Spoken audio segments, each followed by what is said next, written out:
말씀 제목 다 같이 한번 읽어보겠습니다. 시작. 예수님을 사랑해서 걸리는 병.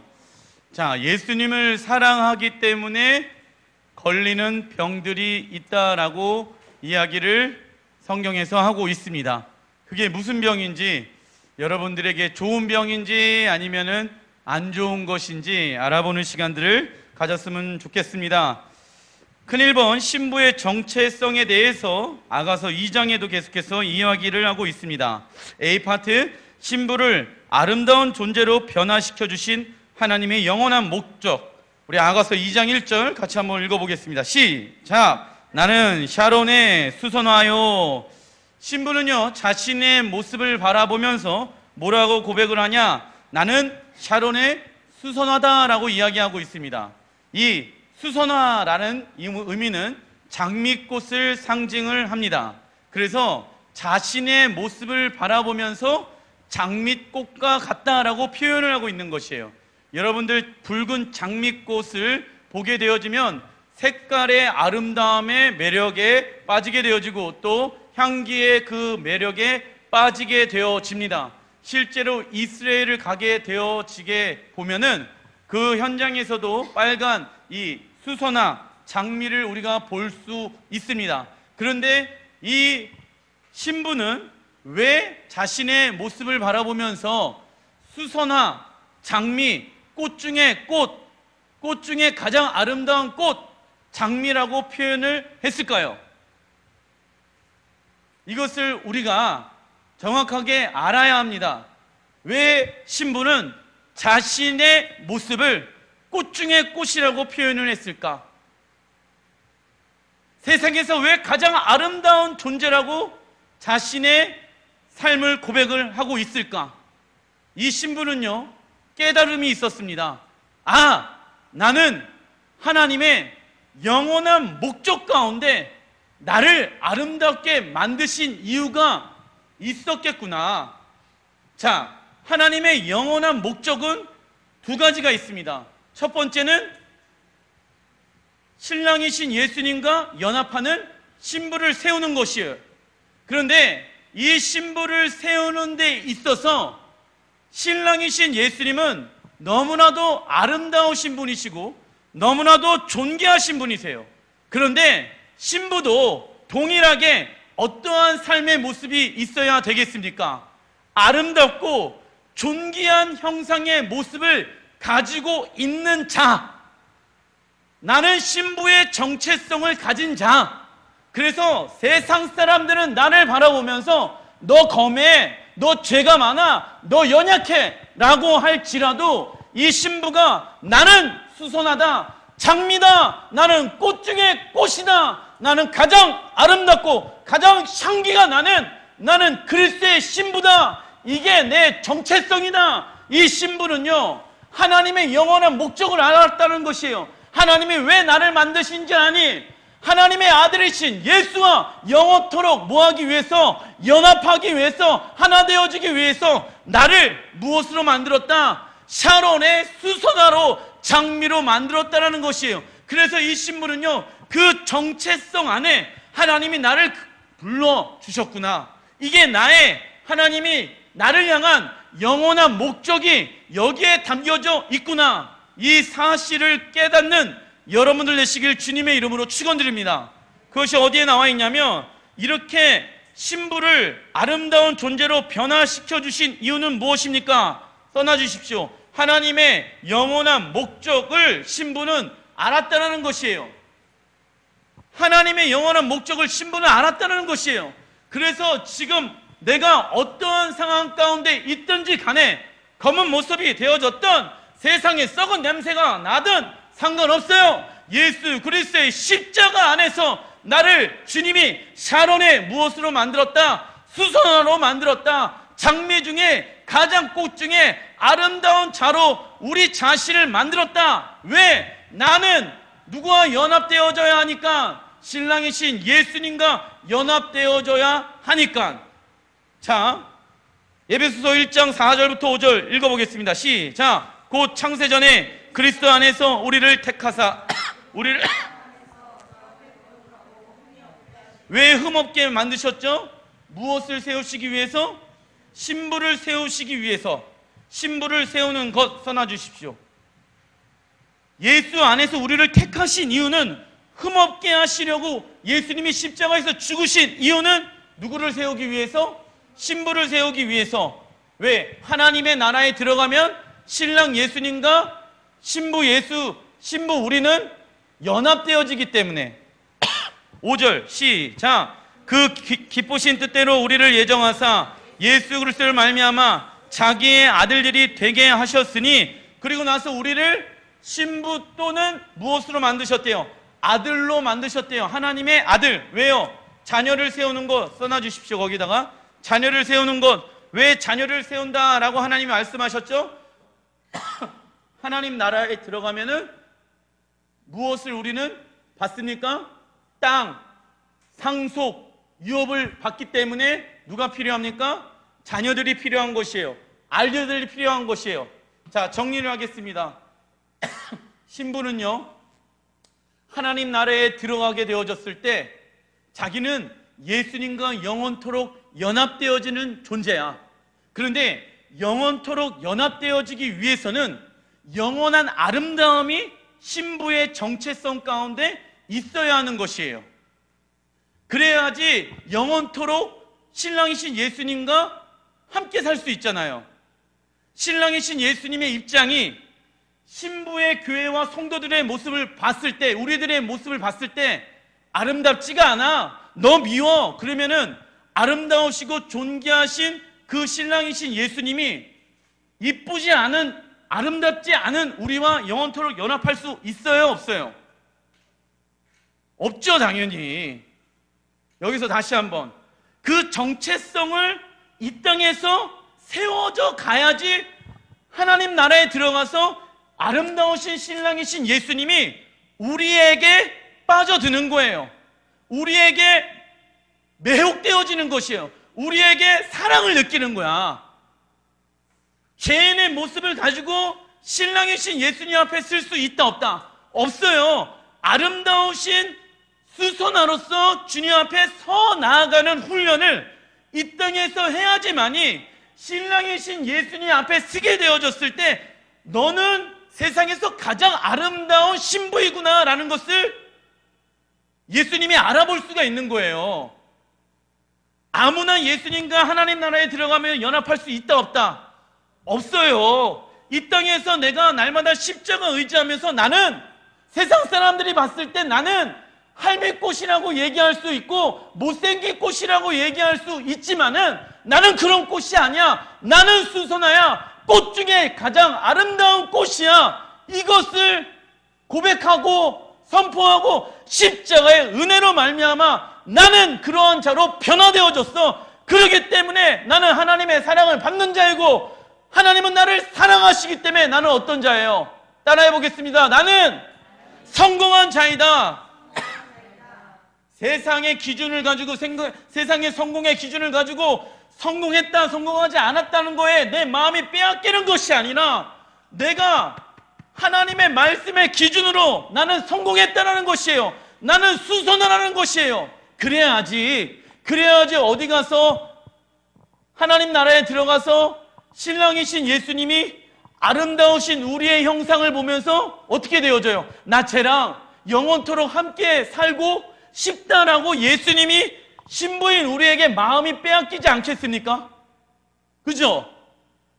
그런데 사람들은요, 천국에 대한 하나님의 나라에 대한 이미지가 그렇게 많지가 않아. 그냥 단순히 하나님의 나라에 들어가면은 걱정, 근심, 염려, 두려움이 없기 때문에 나 하나님 나라 천국에 들어가고 싶어. 이러한 생각만 가지고 천국에 대한 이미지가 너무 그냥 구체적이지가 않아요. 너무 그냥 자기가 생각하고 싶은 대로 그렇게 성경을 하나님의 나라를 생각하는데 잘못된 생각이에요. 우리 그리스도인들은 하나님의 나라가 구체적으로 어떻게 생겼는지, 우리가 그 하나님의 나라에 들어가서 어떠한 삶을 살 것인지를 예비하는 게 이 땅에서의 나그네요 여행객의 삶을 살아가는 자라고 사도 바울이 얘기를 하고 있는 거예요. 그래서 우리의 관심은 어디에 둬야 됩니까? 하나님 나라에 들어가야, 하나님 나라에 두어야 되는 것이에요. 근데 하나님의 나라에 들어가서 우리가 어떻게 되어진대요? 신랑이신 예수님과 영원토록 하나가 되어진대. 그러면 신랑이신 예수님의 마음을 빼앗기기 위해서는 우리는 어떠한 자로 바뀌어져야 됩니까?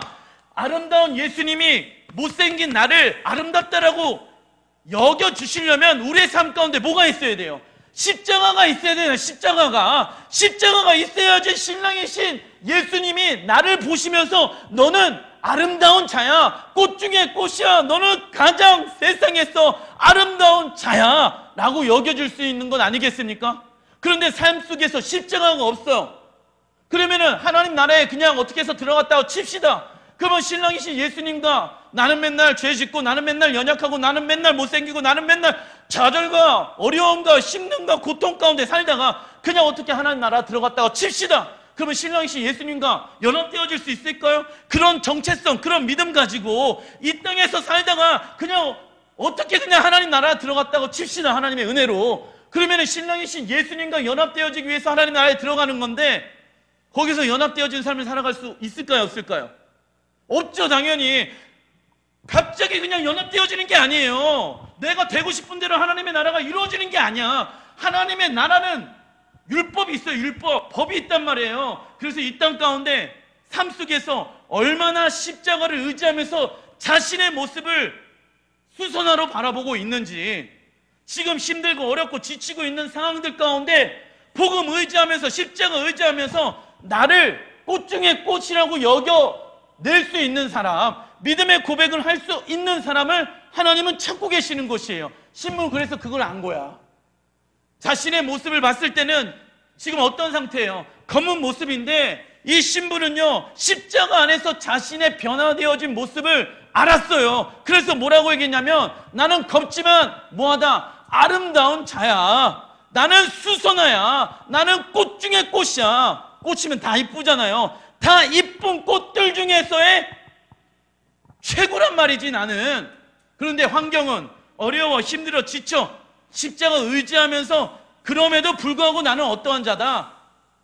수선하다, 장미다.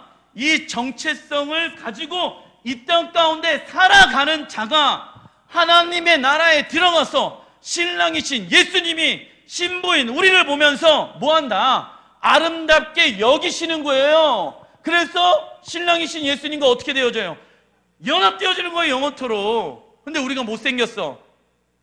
그러면 신랑이신 예수님과 연합할 수 있습니까? 없습니까? 그러니까는 세마포의 옷을 누구나 입을 수 있는 것이 아닌 거예요. 하나님 나라에 들어가면 세마포의 옷을 입을 수 있는 대상들이 따로 있다. 정결한 신부들만이 세마포의 옷을 입어서 신랑이신 예수님과 연합되어질 수가 있다는 것이에요. 자, 그리고 두 번째 하나님의 영원한 목적, 거기다 써놔주십시오. 첫 번째는 신부를 세우는 것입니다. 그 이유는 써놔주세요. 하나님의 아들이신 예수님과 영원히 연합할 신부가 필요한 것.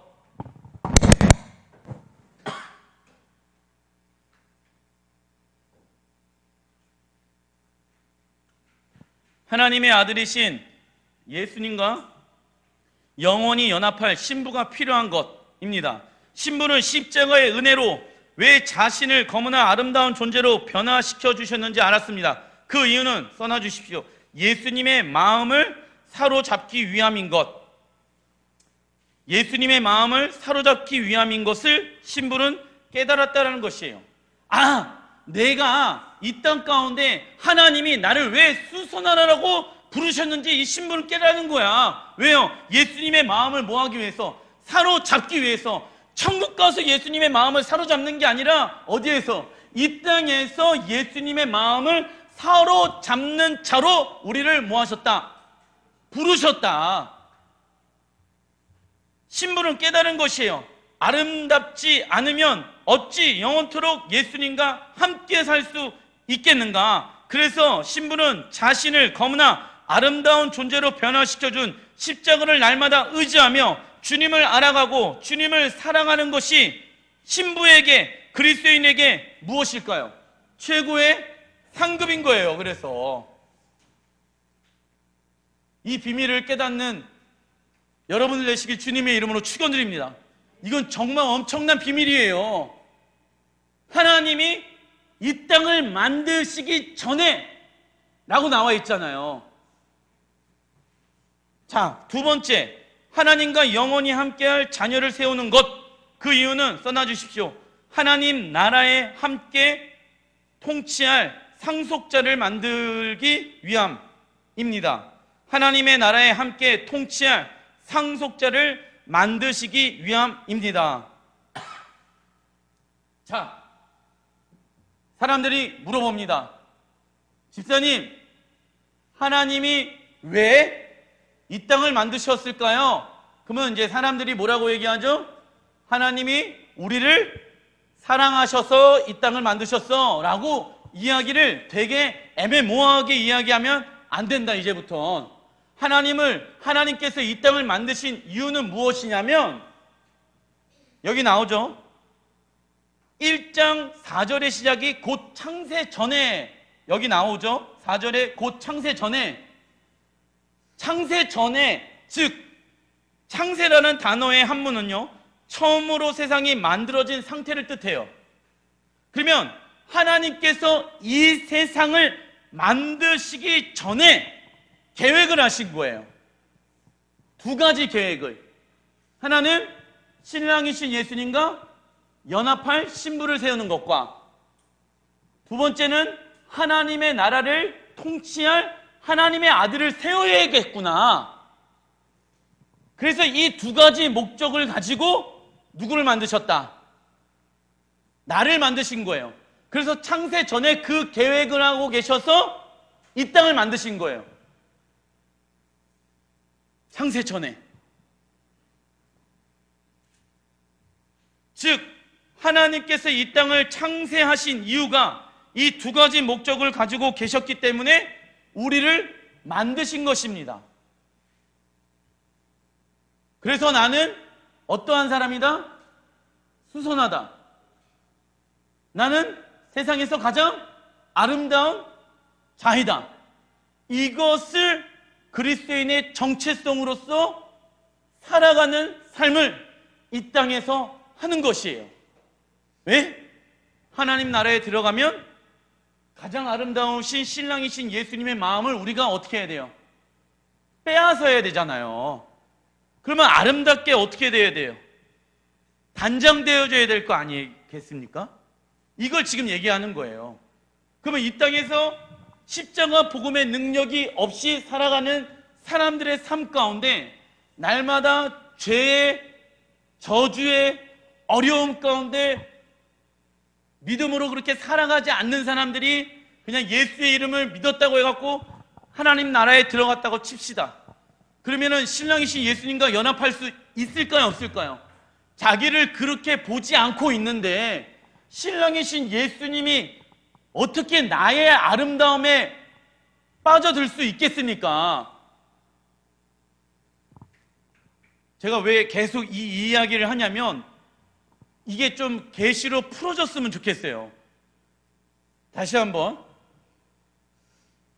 11월 달에 다빈이가 결혼을 해요. 그런데 결혼하기 전에 다이어트도 하고 마사지도 받고 이빨 교정도 하고 다 해. 얼굴 피부 관리도 다 받고. 왜?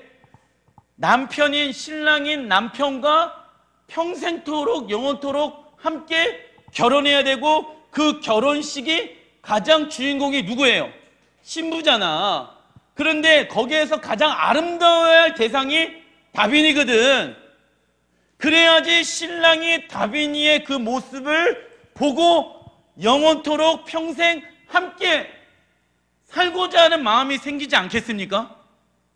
그러면 하나님의 나라에 우리가 들어갔다라고 치면은 우리를 바라보시면서 야, 너는 세상에서 가장 아름다운 존재야. 하나님이 우리를 그렇게 보셔야 되잖아요. 그러면은 하나님이 그렇게 보시기 위해서, 예수님이 우리를 그렇게 보시기 위해서는 우리가 이 땅 가운데 나 자신을 가장 예수 그리스도의 십자가를 통해서 아름다운 자로 변화되어졌다는 것을 믿음으로 고백드리면서 어떤 상황이 내게 오더라도 나는 수선화야. 나는 세상에서 가장 아름다운 자야. 그래서 하나님은 나를 사랑하시고 나는 하나님을 사랑해. 그러므로 나는 어떠한 자다? 성공한 자야. 이 땅에서 세상에 주어지는 조건의 성공의 기준에 내가 마음을 빼앗기는 것이 아니라 하나님의 성공의 기준을 가지고 살아가는 거예요. 그러다 보면은 하나님 나라 들어가면은 나는 아름다운 자잖아. 그렇게 변화되어진 거에 십자가 안에서. 그래서 신랑이신 예수님이 나를 바라보시면서 영원토록 함께 평생 연합하면서 살아가자라고 말씀하시는 거예요. 그것을 준비하는 시간이 어디에서 삶이다? 이 땅에서의 삶이라고. 천국 가서 뿅 하고 바뀌는 게 아니라니까요. 성경은 그런 잘못되어져 있는 판타지로 말하고 있질 않아요. 천국에 들어가면 갑자기 내가 막 거룩하게 바뀔 것 같죠? 절대 그런 일은 일어나지가 않아요. 천국에 들어가면 죄인이 갑자기 의인으로 바뀔 것 같죠? 절대 그런 일은 일어나지 않아. 죄인은 어디 가요? 지옥에 가. 죄인이 어떻게 천국에 갈 수 있겠습니까? 죄인은 의인으로 바뀌어지지가 않아. 그러면 이 땅에서 나의 죄를 뭐 하면서 살아갑니까? 십자가에 못 박고 나를 죽이면서 살아가는 게 이 땅에서의 복음의 삶이라는 것이죠. 이 땅에서 하나님 나라에 들어가는 삶을 준비하는 시간이 이 땅에서의 삶의 시간이라는 거예요. 그런데 그 하나님 나라 들어가면은 뭐 한대요? 영원토록 아름다우신 신랑이신 예수님과 연합되어지고 하나님의 자녀가 되어져서 하나님의 나라를 통치하고 다스리는 자리에 권세를 주신대. 그래서 하나님과 영원토록 살아가고 예수님과 영원토록 살아가는 것이 이 땅 가운데 예수님이 오신 목적이라는 거예요. 단순히 우리를 구원해내기 위함이 아니라. 제가 왜 이렇게 얘기하는지 아십니까? 그 하나님의 나라에 관심이 있는 사람이 많을까요? 관심이 없는 사람이 많을까? 그냥 구원만 받는 것을 원하는 사람이 많을까? 아니면 하나님 나라에 들어가서 어떻게 구체적으로 살 것인가를 예비하는 사람들이 많을까? 구원에만 포커스 맞춰서 구원에만 예수님께로 집중하다 보면요, 어떤 오류가 일어나는지 아십니까?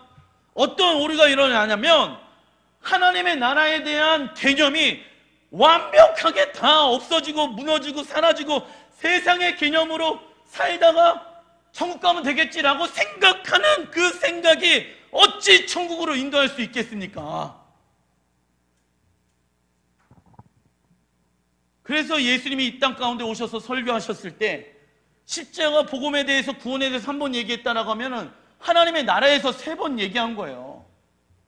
그런데 이게 밸런스가 안 맞는 거예요. 사람들이 구원 받는 건 너무나도 좋은 소식인데 하나님의 나라를 위해서 살아가는 것은 너무 힘들어, 너무 지쳐, 이렇게 생각을 하고 있으니까 난 구원 받으면 땡이지 뭐, 하나님의 나라에 들어가면은 뭐 그냥 그렇게 들어가면은 병도 없고 근심도 없고 걱정도 없고 염려도 없으니까 나는 거기에서 그냥 예수님과 연합되어지지 않아도 그냥 거기에서 그냥 평생 살면 너무 좋을 것. 이런 엉터리 신앙, 이 엉터리 구원, 어떻게 이렇게 이러한 마음 가지고 하나님 나라 천국에 들어갈 수 있겠습니까? 그러한 마음 가지고는 천국에 못 가요. 왜 천국 가고 싶냐라고 물어보면 뭐라고 대답해야 됩니까? 근심, 걱정, 두려움, 염려가 없어서 천국 가고 싶습니까? 아니면 예수님이 그곳에 계시기 때문에 천국 가고 싶습니까? 예수님이 통치하시니까 근심, 걱정, 두려움, 염려가 없는 거예요. 그런데 내 이기적인 목적 가지고 내 육체의 욕심 가지고 걱정, 근심, 두려움, 염려, 영원히 거기에서 살 수 있으니까 이러한 마음 가지고 육신의 욕심을 가지고 천국에 들어갈 수 있다라고 생각하는 그리스도인들이 적을까요? 많을까요? 엄청나게 많죠. 그러니까 진짜 예수 믿는 사람들은 어떻게 되는지 아세요? 겉옷 벗어달라 하면 속옷도 벗어주고 오른쪽 뼈 떼려면 왼쪽 뺨도 내미는 게 예수 믿는 사람들의 모습이에요. 그러한 삶을 살아갈 수 있게끔 하는 게 뭔지 아십니까? 십자가 복음의 능력이에요. 그게 어렵다라고 하면은 구원에 대해서 다시 한번 생각해 봐야 하는 것이에요. 구원과 하나님의 나라는, 성령의 열매는 이거를 구분시켜서는 안 되는 것이에요. 이걸 하나로 봐야지 제대로 된 구원과 하나님의 나라에 대한 생각을 우리가 할 수가 있다는 것입니다. 그런데 왜 교회가, 왜 그리스도인들이 욕먹는지 아십니까? 하나님의 나라에 관심이 없어. 다들 먹고 마시고 자는 거에만 관심이 있지 하나님의 나라에 들어가서 어떻게 살아가야 될지에 관심이 있다 없다? 없기 때문에 문제가 되어지는 거라니까. 다른 문제가 뭐가 있습니까? 신랑이신 예수님을 그분께서 나에게 마음이 빼앗기기 위해선 내가 뭘 해야 됩니까? 복음 안에서 나는 수선아야, 못난 나는 죽었어, 예수님과 함께. 그래서 이 땅 가운데 내가 비록 어렵고 힘들고 지치고 좀 삶이 고단하고 할지라도 나는 어떤 사람이야? 수선아야, 세상에서 가장 아름다운 자야.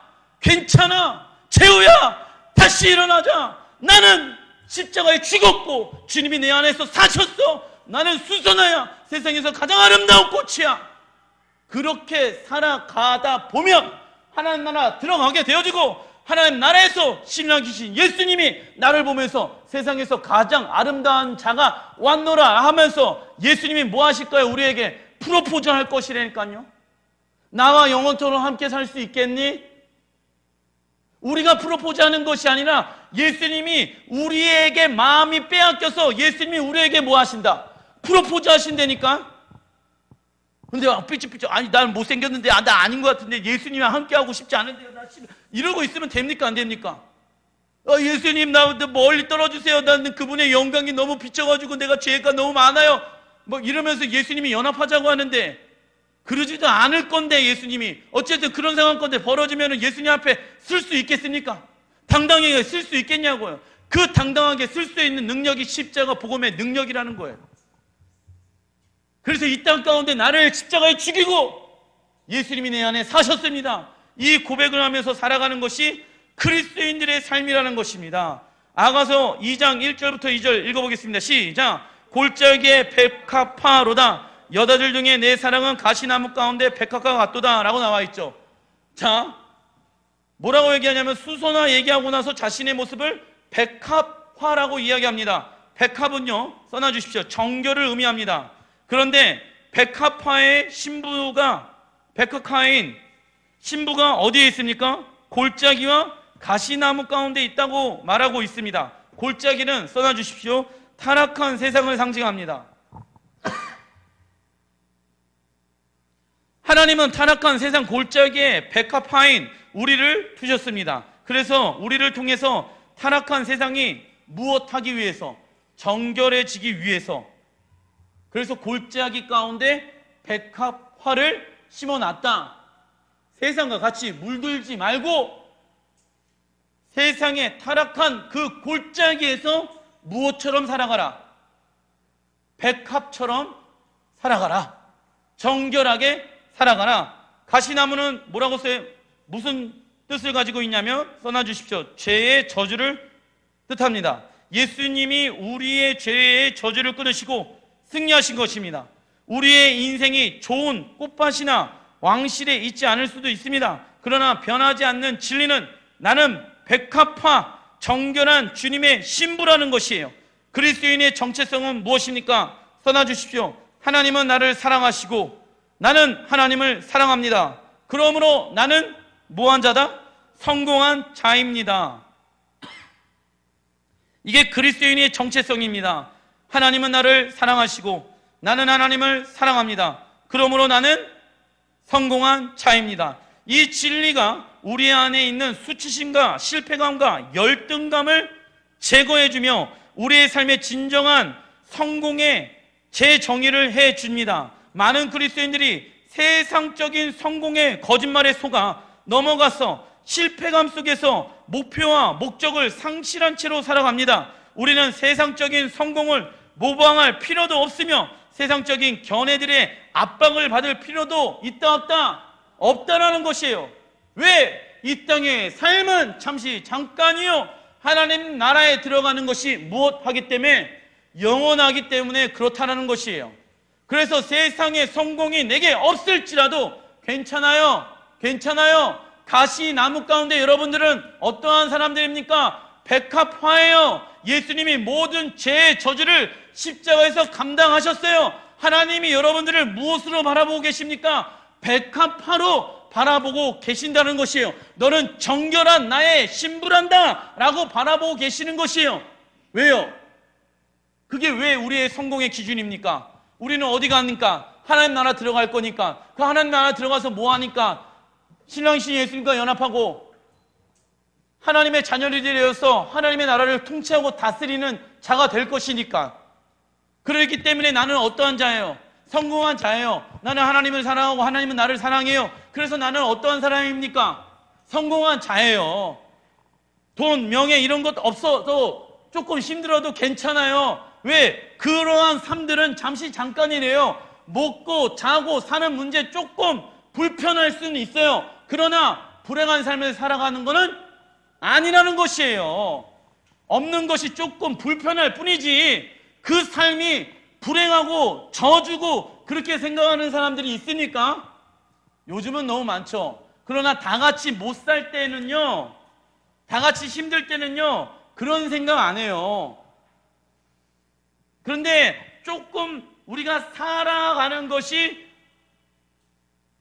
기준이 올라가게 되어지면은 상대적인 가치의 기준을 통해서 저 사람은 이러한 차 타는데 나는 왜 이러한 차 탈까? 저 사람은 이러한 집에 사는데 나는 왜 이러한 집에서 살아야 하는가? 비교하면서 자신을 어렵게 해서 자신의 삶을 힘들게 만들 뿐이지 힘든 것이 어려운 삶이 불행한 삶이라고 얘기할 수 있는 것은 아니라는 것이에요. 그러니까는 전 세계에서 행복 지수가 가장 높은 나라가 말레이시아 이런 빈민국들이 그런 행복 지수들이 가장 높지 않습니까? 아가서 2장 3절의 말씀 읽어보겠습니다. 시작. 남자들 중에 나의 사랑하는 자는 숲풀은 수많은 나무들을 상징합니다. 수많은 나무들 가운데 하나의 우뚝 솟은 나무가 있는데 그것이 사과나무라고 이야기하고 있습니다. 사과나무의 뜻은 써놔주십시오. 시원케 하다. 시원케 하다의 뜻을 가지고 있습니다. 우리의 마음을 시원케 하는 것이 무엇입니까? 물론 세상의 돈과 명예로 인해 우리의 마음이 잠시나마 시원케 할 수도 있습니다. 그러나 그 돈과 명예는 영원히 시원함을 줄 수가 있다 없다? 없다. 사과나무 대신 예수님을 내 마음 가운데 품게 되어지면 내 마음을 영원히 무엇하게 되어집니까? 시원케 해 주십니다. 아가서 2장 3절 시작. 내가 그 그늘에 앉아서 심히 기뻐하였고 그 열매는 내 입에 달았도다. 그늘과 열매가 나오죠. 세상의 그늘은 써놔주십시오. 돈과 명예를 상징합니다. 세상의 그늘을 차지하려고 최선을 다하고 수고하고 애를 씁니다. 이것이 나쁜 것은 아니에요. 그러나 이 세상의 그늘은 나에게 무엇을 주지 않습니까? 기쁨을 주지 않습니다. 언제 이 그늘이 사라질까 걱정하지요. 건강의 염려, 자녀의 염려, 경제가 어려워져서 힘든 내 사업장을 걱정하게 되어집니다. 그 결과 세상의 열매는 우리에게 무슨 맛을 준다? 쓴맛을 준다는 것이에요. 그러나 예수님의 십자가의 그늘, 예수님의 권능을 상징하죠. 그 예수님의 십자가의 그늘에 우리의 마음을 순복하면 우리의 애씀은 무엇하게 되어집니까? 사라지게 되어지는 거예요. 이해되시죠? 자, 아담이 죄를 범하게 되어짐으로 말미암아 어떻게 되어집니까? 수고하고 애를 쓰면서 땀을 흘리면서 어떻게 되어져요? 일하게 되어지죠. 그래서 땅의 소산물을 먹으면서 세상에서 살게 되어질 것이다 라고 이야기하고 있어요. 왜요? 죄의 부분의 영역이 해결되어지지 않았기 때문에. 죄란 무엇입니까? 하나님이 주인이신데 내가 주인된 삶을 살아가는 것이 죄예요. 그런데 여기에서 그러면은 아담이 죄를 짓기 전에 아담이 일을 했다 안 했다? 땀을 흘리면서 일을 했다 안 했다? 동일하게 했다. 땀을 흘리면서 수고하고 애쓰면서 동일하게 했어요. 왜? 보세요. 동물들 이름 지어줬죠. 그죠? 그리고 수확해야 되죠. 그리고 정복하고 다스려야 하죠. 그런데 말로 그냥 정복하고 다스리고 막 이러면 됩니까? 안 됩니까? 안 되잖아. 내가 또 도와줘야 될 것들 도와주고 동일하게 그렇게 했는데 그 열매의 차이인 거예요. 죄를 짓기 전에는 하나님의 그 권능이 그를 보살펴 줬어요. 땀을 흘리고 수고하고 노력은 했지만은 자신의 삶을 주관하시는 분이 누구이십니까? 하나님이신 거예요. 근데 죄를 짓고 난 이후에는 내가 아무리 돈을 벌어도 그 돈이 나를 시원케 해줄 수 있다 없다? 없다라는 것이에요. 죄를 짓기 전에는 내가 돈을 벌고 수고하고 땀을 흘린 상황 가운데 하나님의 영원한 권능이 나를 사로잡게 되어졌을 때 나는 영원한 안식 가운데 거할 수 있었는데, 이해되시죠? 그런데 십자가의 권능이 내 삶 가운데 사라지게 되어지고 하나님의 권능이 내 삶 가운데 사라지게 되어졌을 때 돈을 벌고 명예를 가지고 있더라도 이 돈과 명예가 언제 사라질까 걱정을 한다는 거예요. 자, 마태복음 11장 28절 30절 시작. 수고하고 무거운 짐진 자라 다 내게로 와라. 내가 너희를 쉬게 하리라. 나는 마음이 온유하고 겸손하니 나의 멍에를 메고 내게 배우라. 그리하면 너의 마음이 쉼을 얻으리니 이는 내 멍에는 쉽고 내 짐은 가벼움이라 하시리라. 예수님이 여기에서 집중하시는 것은 쉼입니다. 쉼이라는 헬라어의 원어는요 아나파우어인데 그 뜻은요 뭐라고 얘기합니까? 시작. 사람이 죽어있는 상태를 뜻합니다. 죽어있는 사람은 앞날에 대한 멍에를 지질 않습니다. 재정의 멍에, 관계의 멍에, 자녀의 멍에, 건강의 멍에, 모든 멍에에 대해서 자유한 자가 예수님의 십자가의 그늘 아래에 있는 사람들인 것이에요. 그런데 우리도 모르게 무엇을 맵니까? 멍에를 매요. 왜요? 그 중심에 무엇이 있기 때문에. 써놔주십시오. 육체의 생각. 육체의 생각은 무엇이다? 사망이다. 영의 생각은 생명과 평안이다. 그러니까 십자가를 짊어맵시다 라고 생각을 하면은 사람들이 뭐라고 생각합니까? 쉼이라고 생각합니까? 고생이라고 생각합니까? 그러면 그 사람은 어떠한 지금 상황 가운데 있느냐? 종교의 멍에를 메고 있는 거야. 종교의 멍에를 메고 있는 사람은 십자가의 삶을 살아갑시다 라고 얘기하면은 이꼬르 고생이라는 것이 떠올라. 그러나 종교의 멍에를 메고 있지 아닌 예수의 멍에를 메고 있는 사람들은요 십자가의 삶을 살아갑시다 라고 하면요 무엇이 누리는지 아십니까? 쉼을 누리게 되어지는 거야. 다시 한번, 종교의 멍에를 가지고 주님과의 인격적인 관계가 없는 사람들은요 십자가의 삶을 살아갑시다 라고 얘기하면은 무겁게 느껴집니다.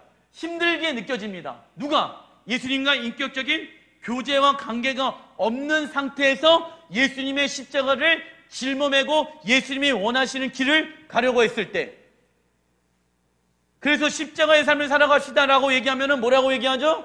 힘들어요? 어려워요? 지쳐요. 그죠? 무엇이 없기 때문에.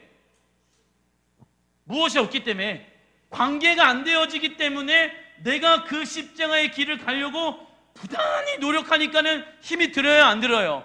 들죠, 당연히. 그런데 예수님과의 인격적인 교제가 깊어지면 깊어질수록 나의 짐을 어떻게 합니까? 예수님께 맡겨드리잖아요. 내가 죽고 주님이 내 안에 뭐 합니까? 사셨습니다. 인격적인 교제가 이루어지니까 예수님이 원하시는 십자가의 길을 가게 되어졌을 때, 십자가를 짊어매게 되어졌을 때 그게 뭐 하게 되어집니까? 안식이고 쉼이 되어지고 평안이 되어지는 거예요. 근데 관계성이 없으면은 무엇이 되어진다? 짐으로 느끼게 되어진다는 것이에요. 그러니까는 쉼이란 무엇이라고 얘기했어요? 아까 죽어있는 상태라고 얘기하잖아요. 너는 빠지려니까 네가 그 자녀의 문제, 재정의 문제, 건강의 문제를 해결하려고 하지 마. 그래봤자 세상이 너에게 주어지는 그늘은 잠시 잠깐이야. 그래서 불안해서 이 그늘 언제 사라질까? 나 건강 잃으면, 돈 못 벌면 우리 자녀들, 우리 식구들, 우리 가족 어떻게 살아가고 있을까? 이러한 두려움 가운데 살게 되어진다는 것이에요. 누가요? 그리스도인들이. 자, 2절 2장 4절, 아가서 2장 4절 시작. 그 사랑은 내 위에 깃발이로구나. 군대마다 자신들을 상징하는 깃발을 가지고 있습니다. 그래서 정복하는 것마다 자신들을 상징하는 깃발을 걸어놔요. 신부의 마음은 예수님의 깃발로 정복당하고 싶은 것입니다. 우리가 실패하고 넘어지고 쓰러집니다. 많은 이들이 거기서 패배감을 느끼고 예수님이 나를 사랑하지 않을 거야 라는 잘못된 믿음이 생기게 되어집니다. 하지만 진리는 무엇입니까? 나를 정복하신 분은 누구이십니까? 세상입니까? 예수님입니까? 이 고백을 드리는 거예요. 교회를 다니는 것을 마치 구원이라고 생각하면서 왔다 갔다 하면 구원이 있겠지, 예수님이 내 이름을 기억하시겠지, 저는 그렇게 절대 생각하지 않습니다. 성경을 우리가 잘 읽어보십시오. 교회 다닌다고 구원 있다고 성경에 써 있습니까? 안 써 있습니까? 안 써 있어요. 예수를 주라 고백하는 사람들에게 하나님의 자녀가 되어지는 권세를 주어진다. 예수를 주라 고백하는 사람들은 어떠한 사람들인지 아십니까? 예수님을 나의 주인이라고 고백드리면서 살아가는 삶을 그리스도인이라고 얘기해요. 단순히 예수님 믿었으니까 천국 티켓 땄다 이렇게 해가지고 천국에 들어갈 수 있는 것이 맞다 아니다? 절대 아니다. 그리고 나서 이런 사람들 있잖아요. 죽기 일보 직전에 예수님 믿고 예수의 보혈로 씻겨주십시오. 죽기 일보 직전에 예수 믿으면 되잖아요. 자기의 힘을 가지고 천국 갈 수 있다 없다? 자기의 의지를 가지고 예수를 믿어갖고 천국에 들어갈 수 있다 없다? 성령의 감동하심으로 말미암아 예수를 믿게 되어지는 것이지, 그렇게 계산해가지고 나 평생 내 멋대로 살다가 죽기 일보 직전에 예수 믿고 세례받고, 그게 어디에서 일어난지 아십니까? 중세 때 카톨릭이 행했던 죄의 범죄였었어요. 중세 때 카톨릭의 교주들이 다 그렇게 했다니까. 구원을 그렇게 하면서 베풀고 그러면서 구원받는다고. 그러면 그 사람들 다 어디 갔을까요? 지옥 갔겠죠. 그래서 돈 많은 사람들만 뭘 삽니까? 면죄부 사고 죽기 일보 직전에 신부들 불러갖고 세례 받고 나쁜 짓 다 해놓고, 돈 많은 사람들이 그러면서 성당 다니면서 고해서 이게 교회에서도 일어나고 있다니까요, 이 시대에. 그러면서 뭐라고 얘기합니까? 죽기 일보 직전에 신앙생활 열심히 하면 되겠지, 죽기 일보 직전에 신앙생활 열심히 하면 되겠지를 누가 생각해? 내가 생각하잖아요. 내 열심으로 예수님을 잘 믿을 수 있다고 생각하십니까? 내 노력으로 내가 천국에 들어갈 수 있다고 생각하십니까? 아니면 성령의 인도하심으로 천국에 들어갈 수 있다고 생각하십니까? 신앙은요, 철저히 성령의 인도하심을 받아서 살아가는 거예요. 내 어떤 의지적인 노력으로 열심히 믿는 것이 아니라는 것이에요. 예수님의 이름으로 우리들의 마음을 정복당하는 여러분들 되시길 주님의 이름으로 축원드립니다. 그래서 예수님을 사랑해서 신부는요, 병에 걸리게 되어집니다. A파트, 예수님의 더 큰 사랑을 경험하기 위해 필요한 것은 무엇일까요? 인내입니다. 인내. 2장 5절 시작. 너희는 건포도로 내 힘을 돕고 사과로 나를 시원하게 하라. 내가 사랑함으로 병이 생겼음이니라. 자, 신앙생활을 하는 데 있어서 우리는 병에 들어야 돼. 내가 지금 올바른 신앙을 하고 있는지 올바르지 않는 신앙을 하고 있는지의 기준점이 뭐냐면, 내가 지금 이 성경에서 오늘 얘기하고 있는 병이 들었는지 병이 들어있지 않는지를 찾아보시면 됩니다. 자, 건포도는요, 써놔주십시오. 성령의 능력을 말합니다. 성령의 능력. 그래서 성령의 능력으로 내 힘을 돕고, 사과는요, 써놔주십시오. 복음의 약속. 신부가 성령의 능력을 더 구하는 이유는 어떠한 문제가 있어서가 아니라, 읽어보겠습니다. 시작. 약속의 비밀을 더 알아서 내 영혼의 갈증을 시원케 해달라고 구하는 것입니다. 자, 신부가 성령의 능력을 구하는 이유는요, 복음에 담겨진 약속의 비밀을 더 알아서 내 영혼의 갈증을 시원케 해달라고 지금 간구하고 있는 것입니다. 복음의 비밀을 우리의 힘으로 알아낼 수 있는 것이 아니기 때문에 오직 무엇의 계시가 필요합니까? 성령의 계시가 필요한 것이에요. 그 계시가 임할 때까지 무엇해야 됩니까? 기다려야 하는 것이에요. 그때 생기는 것이 더 깊은 갈망함과 더 배고픈 굶주림이 생기게 되어져서 병이 생기게 되어지는 거예요. 사랑병, 예수님을 향한 사랑병. 이게 뭐냐면 예수님을 맨 처음에 인격적으로 경험하게 되어지잖아요. 그런데 인격적으로 경험하게 되어지면서 시간이 지나는데, 예전에는 예수님 이름 한 번만 부르면은 그 예수님에 대한 계시와 지혜가 예수님이 어떠한 분인지 딱 알게 되어지고 은혜가 충만하게 되어지는데, 지금은 100번 예수님 불러도 1000번 예수님 불러도 예전에 그런 감동이 없는 거야. 그러니까 이 신부가 내가 이렇게 신앙생활을 하면 안 되겠다라는 생각이 드는 거예요.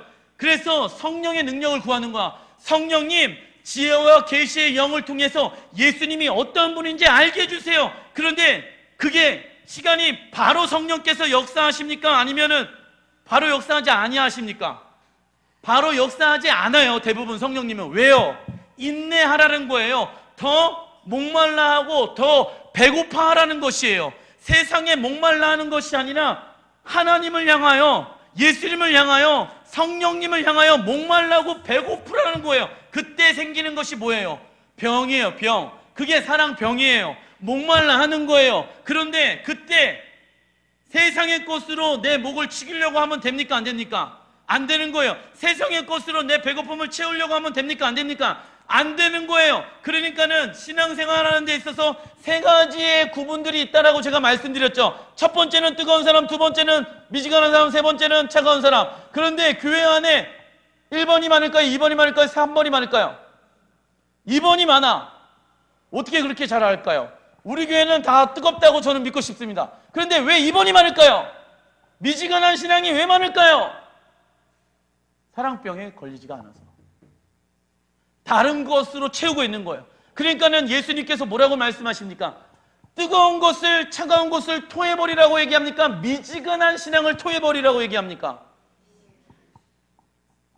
토해버리래. 미지근한 신앙을 토해버리래. 지금 사랑병이 들어야 된대. 그때까지 배고픔과 목마름을 가지고 견뎌내라. 이 병을 해결할 수 있는 유일한 방법은 오직 써놔 주십시오. 인내, 신뢰함으로 기다리는 것밖에 없다는 것입니다.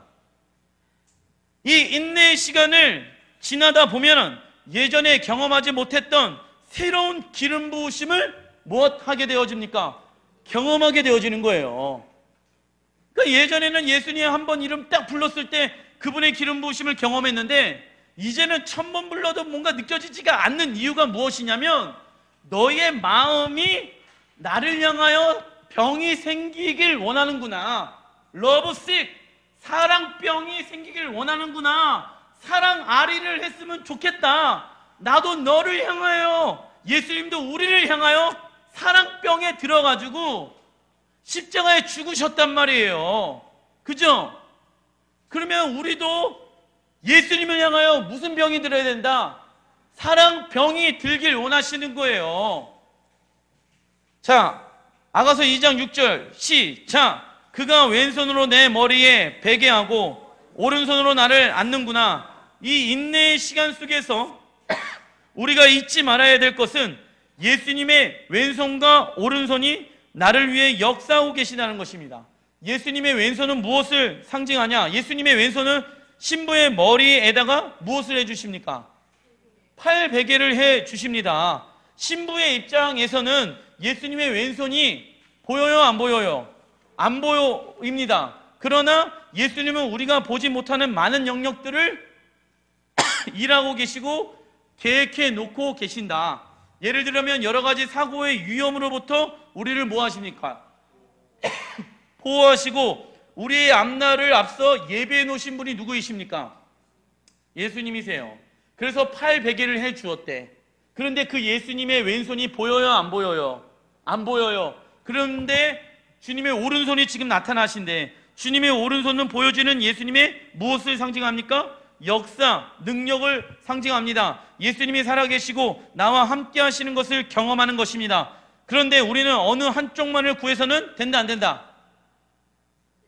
보통 어느 손을 원합니까? 보이지 않는 손을 원합니까? 보이는 손을 원합니까?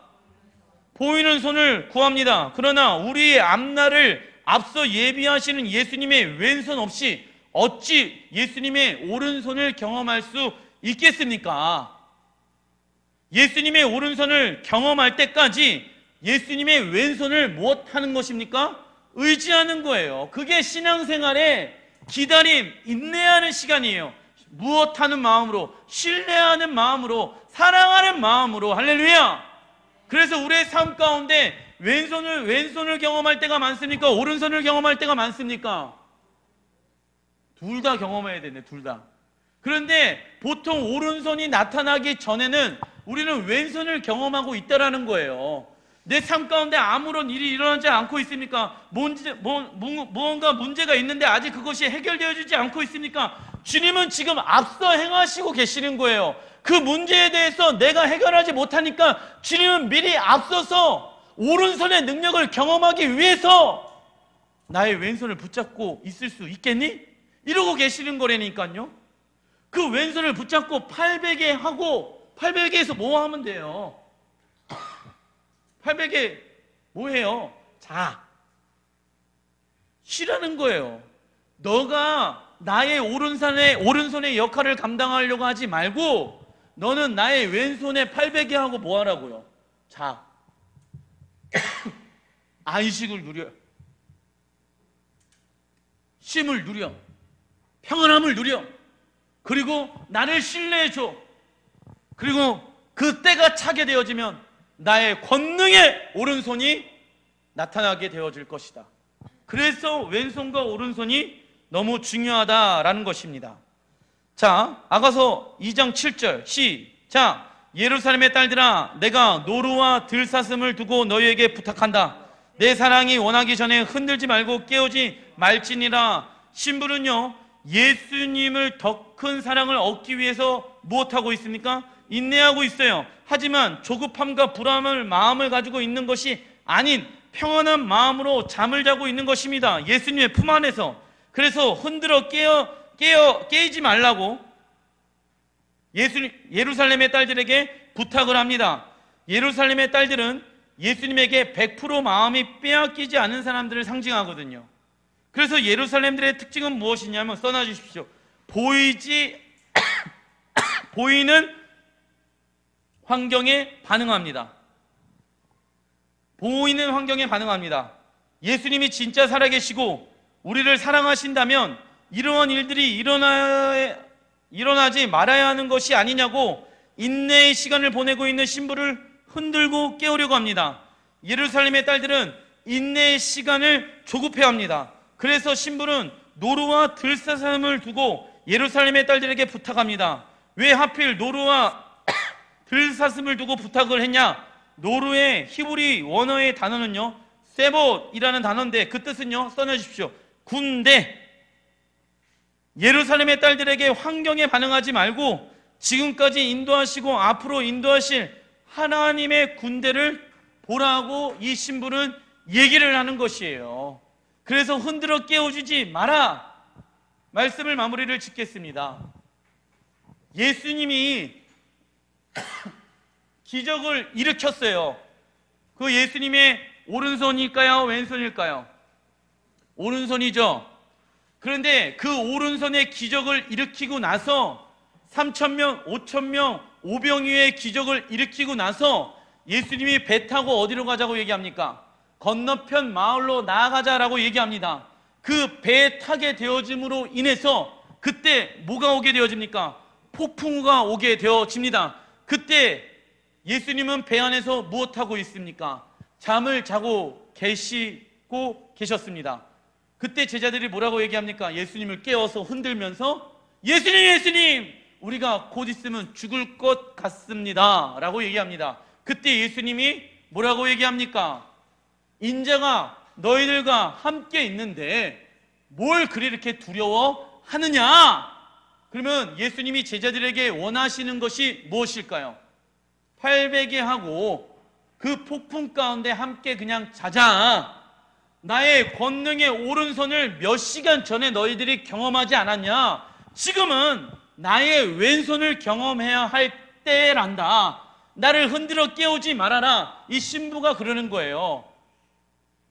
가정에, 직장에, 사업장에, 교회에 이 땅 가운데 어떤 어려움이 옵니까? 그때 여러분들을 그 예수님과의 인격적인 관계와 만남 안에서 깨우게 하는 것들이 있다라는 것이에요. 그것이 무엇입니까? 그것을 명령해야 돼요. 내 관계를, 내 예수님과의 관계를 깨우지 말지어다. 할렐루야.